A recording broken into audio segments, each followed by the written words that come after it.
24 മണിക്കൂറും ക്രിമിനൽസുമായിട്ടാണ്, അവരോടാണ് സംസാരിക്കുന്നത്, അവരോടാണ് അടുത്ത് ഇടപഴകുന്നത്. അപ്പോൾ എങ്ങനെയാണ് സാർ സൊസൈറ്റിയിലോട്ട് അല്ലെങ്കിൽ ഒരു നോർമൽ ലൈഫിലേക്ക് ജോലി കഴിഞ്ഞ് വന്നാൽ സാറിൻ്റെ ഒരു മാനസിക നില എങ്ങനെയാണ് പ്രവർത്തിക്കുന്നത്? അത് ജയിലിലെ ഏത് ശരാശരി ഉദ്യോഗസ്ഥനും അഭിമുഖീകരിക്കുന്ന ഏറ്റവും വലിയൊരു പ്രശ്നം എന്ന് പറഞ്ഞു കഴിഞ്ഞാൽ അയാൾ ഒരു പ്രത്യേക ഒരു ഒരു പരിസ്ഥിതിയിലാണ് ജോലി ചെയ്യുന്നത്.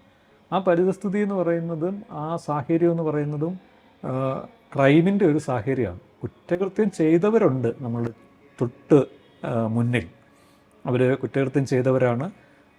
ചിലരൊക്കെ പശ്ചാത്തപിക്കുന്നവരുണ്ടാവും, പശ്ചാത്താപത്തിന് വിധേയമാകാത്തവരുണ്ട്, ഇപ്പോഴും മനസ്സിനുള്ളിൽ സമൂഹത്തോട് വലിയ രീതിയിലുള്ള പക വെച്ച് പുലർത്തുന്നവരുണ്ട്, മാറ്റത്തിന് വിധേയമാകാൻ വിസമ്മതമുള്ളവരുണ്ട്, ഈ സമൂഹമാണ് എന്നെ ഇങ്ങനെ ആക്കി തീർത്തത് എന്ന് വിചാരിക്കുന്ന ഒരുപാട് പേരുണ്ട്. അപ്പോൾ അവർ ഒരു പ്രത്യേക മാനസികാവസ്ഥയിലാണ് അവർ മുമ്പോട്ട് പോകുന്നത്.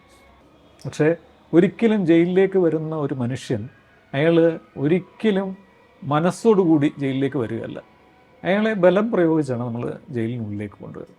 അപ്പോൾ ആ ജയിലിനുള്ളിലേക്ക്, പോലീസ് സ്റ്റേഷനിലേക്കും അങ്ങനെ ആയിരിക്കും, പക്ഷേ ജയിലിനുള്ളിലേക്ക് കൊണ്ടുവരുന്ന ഈ മനുഷ്യൻ അവിടെ ദീർഘകാലം അവിടെ കഴിയുന്നു എന്നുള്ളതാണ്. അപ്പം അങ്ങനെ കഴിയുന്ന ഒരാളിൻ്റെ മാനസിക വ്യാപാരങ്ങൾ നമ്മൾ സാധാരണ രീതിയിലായിരിക്കില്ല.